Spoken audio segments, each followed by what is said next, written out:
This is Brady with Cathartic Movement, and this is Cathartic Awareness, and I'm here with Michael Everson from Cascade Currents and Lane Lines.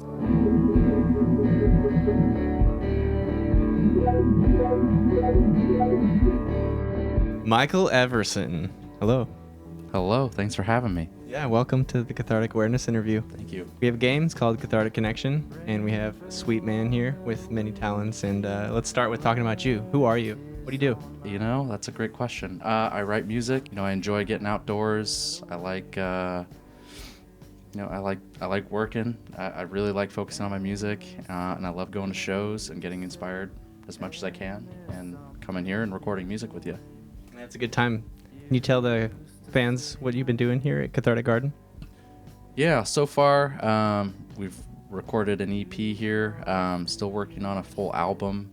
I do have another project with Lane Lines that's been taking up a lot of time, which is great. Awesome people. And so, yeah, looking forward to finishing up the album and then also focusing on getting another album written and finished up. So we got Lane Lines, Cascade Currents, Michael Everson. So have you seen Cathartic Connection yet? I have not. Okay. No, I'm excited. I've heard all about it. It's a good time. So we have 3 levels of cards. Pick a card. We have red, which is showing pictures of your beep.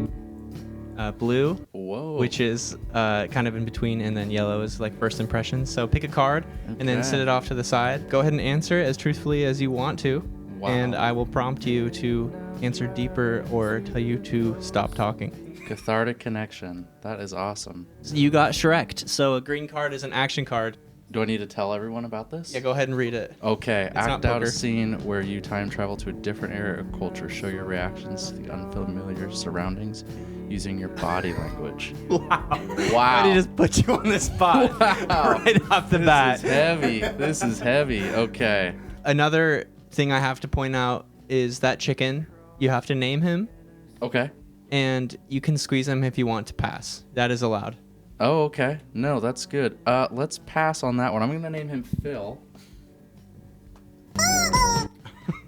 You know, I would probably pass on that one too, because that's a toughie. That's especially heavy right to off the start bat. out It's with. like, Yeah, all right, dance wow. for us, bitch. Yeah, my goodness. All right.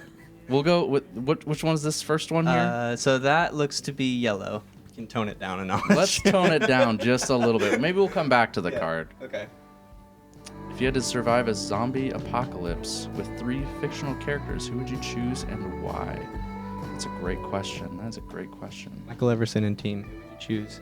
I think I would probably choose. I'm gonna go with Thanos comes up pretty quickly. Damn. Actually. Yeah. Let's see. Who else would I pick with? Who's gonna level out that kind of energy? I'd actually choose like a Michael Scott as well to kind of add some comedic input and really just untrustworthy, but I'd love it. And then let's see, who would be my final one? I'm gonna throw you a curveball here and do a non-fictional character and choose Mac here. Mac just dies. No, he'd hang out. He'd get all the rats for me and everything like that. We'd be just fine. He probably would do okay. It's a pleasure to have during this interview. So thank Comment you below again. if you're in love with Mac.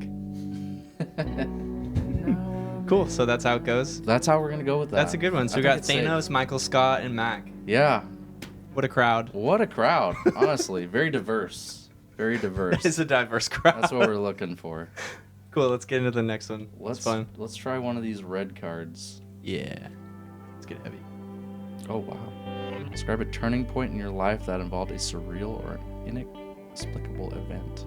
I'm gonna probably say that was more of a time around college.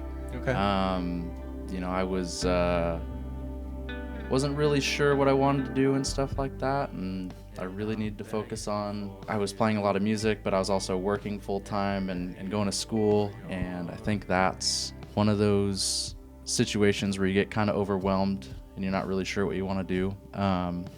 So I think once I kind of made the decision of like leaving school and kind of focusing on a career, actually that's where B&B kind of comes into play. That's where I started getting my job there. It really was a big turning point of just focusing on the things that you need to focus on, and I really focused on work, building out my resume and grinding extremely hard for I'd say 3 or 4 years. Yeah. And then that's when everything kind of settled out. I was more comfortable in the position I was in.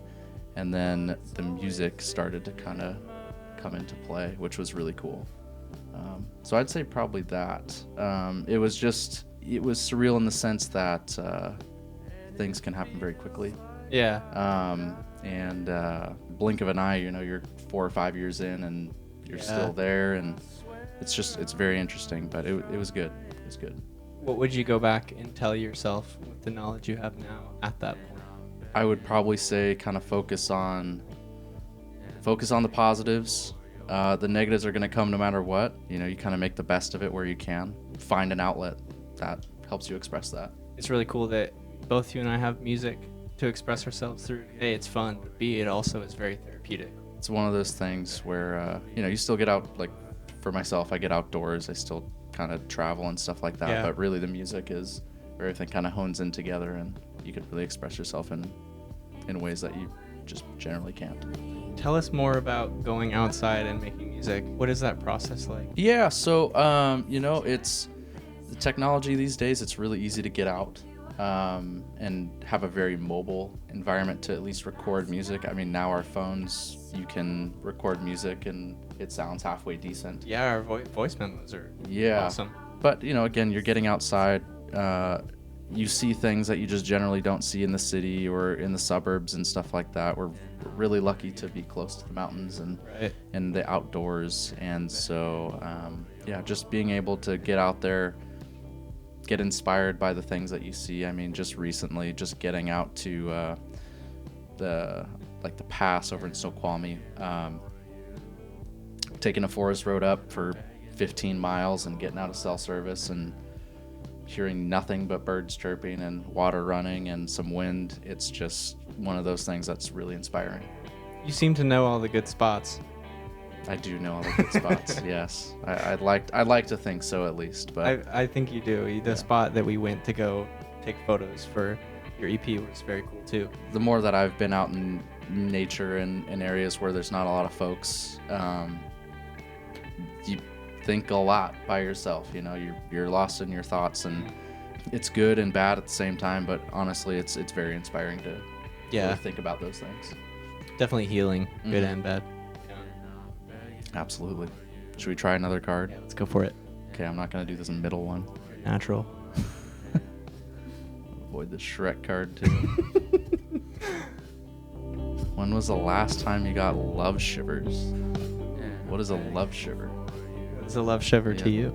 Wow. I'm gonna say probably pretty recently. I've been meeting folks and stuff like that, and what's been really cool about just dating and meeting people was you learned a lot about yourself too. Yeah. So I think that was pretty huge. There's folks that you meet that you talk with and hang out with more and more, and friendships evolve from that, and that's amazing, honestly. Yeah. I just think that's a little bit overlooked sometimes with the dating scene. So I'd say, recently I'd met someone that had given me that kind of feeling, which was really cool. To go to more of a musical side of things as well. When you're writing music, there are songs that just, you've heard this before, I'm sure, in interviews with other folks, but there are songs you write in 5 minutes, and it's perfect. Sometimes it just flows. It just is right, and it feels good. There are definitely times where I've written music, and I'll walk away for a minute, and I lose everything. So it's like when you write that right song, and the chord progression feels good, just record it. Record it no matter what. What can you do to take care of yourself effectively while still maintaining that fluid creation process? I feel like the best way to do that is really, if you're, in an environment like your home or in a studio or anything like that, just record it, voice memo it. That way you have that reference. And then if you need to step away for a little while or have dinner, get something to drink, that's a great way to do it. I can tell you more than not that I've recorded stuff, walked away, listen to it in the car, listen to it on a walk, come back, and it's that much better too. So Some fresh ears. kind of giving it a bookmark, if you will. See. Hmm. Just brush your teeth and sing at the same time. That's right. Absolutely. It's the industry secret. Yeah. Crest toothpaste only. 9 out of 10 dentists recommend. The 10th one is not brushing, and their music sounds like shit. Exactly. I'm gonna throw a curveball. Shoot. Give me some advice. I'll say the one that has stuck with me with advice and stuff I've recommended to folks is like, especially like people entering the workforce as a young kid. Young buck. Is learn from failures and don't be afraid to fail. There's going to be things that you do that you feel like you're working really hard on, and you feel like you're getting somewhere, and it's just an absolute fail, and learn from that. I think, when it comes to writing music and stuff like that, and art in general and expressive ways, there's no failure in that. It's just things that you kind of learn. One thing I've learned about myself as well is I'm my harshest critic.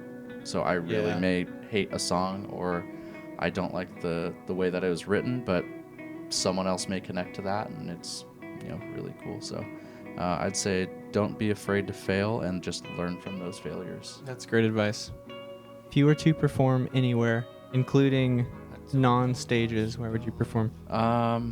We'll go with 2 responses on that. Okay. We'll do a far-fetched response, and I'll say Red Rocks. I think Red Rocks is a beautiful place. Amazing. In general. I personally love the Seattle scene here that we have. Plenty of great venues. Yeah. I'm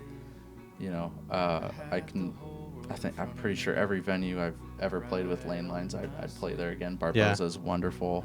The staff is incredible.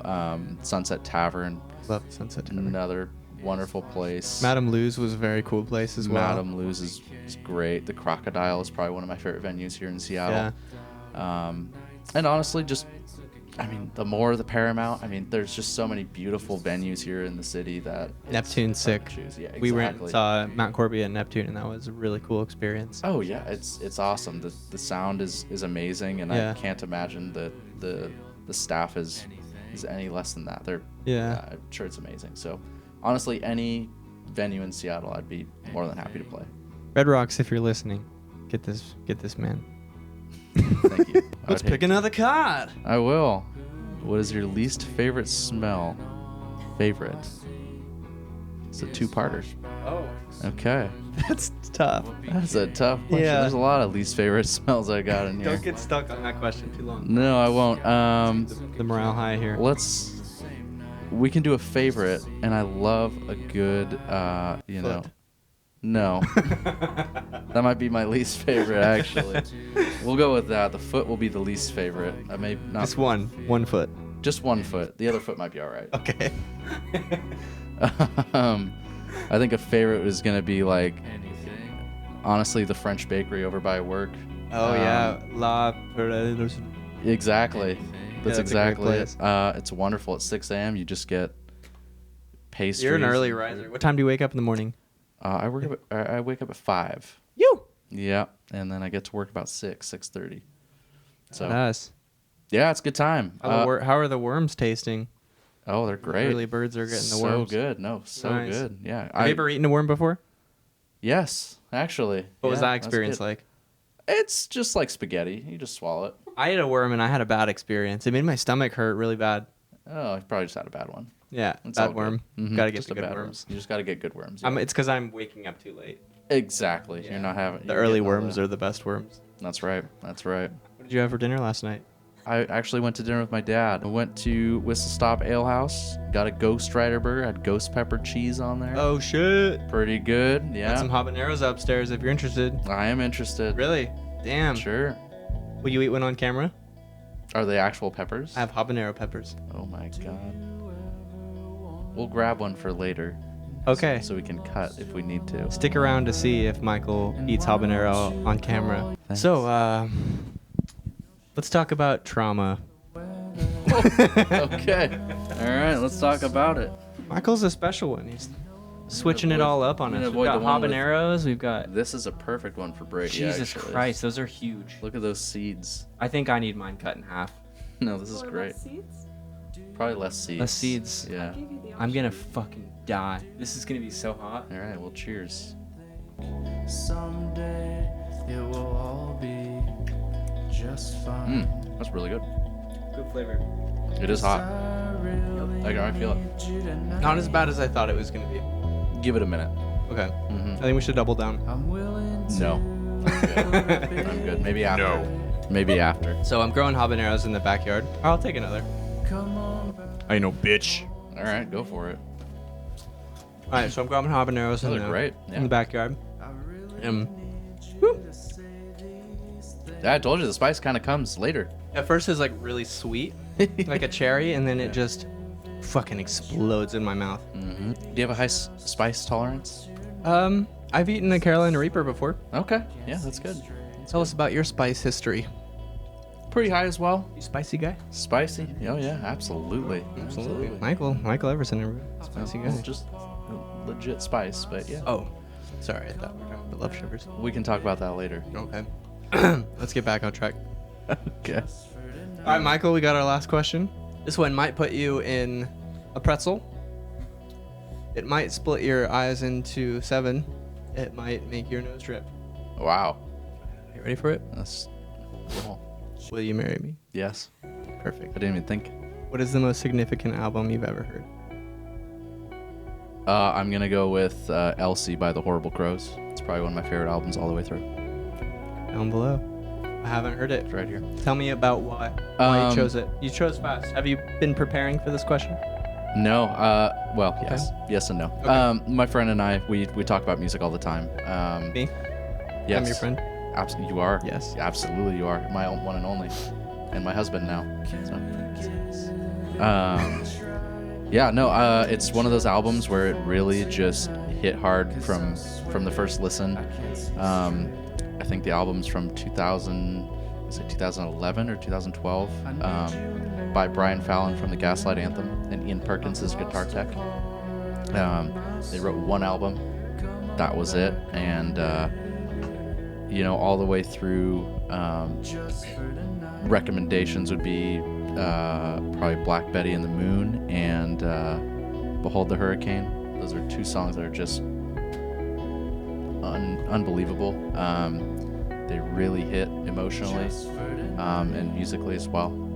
But it's just one of those albums I have on vinyl. I'll play it if I'm having a rough day. It's kind of one of those comfort albums as well. Well, Michael, thanks for coming on set. Yeah, thank you. Thanks Absolutely. for having me. So it's always a pleasure to have you. Let's go listen to those songs after this.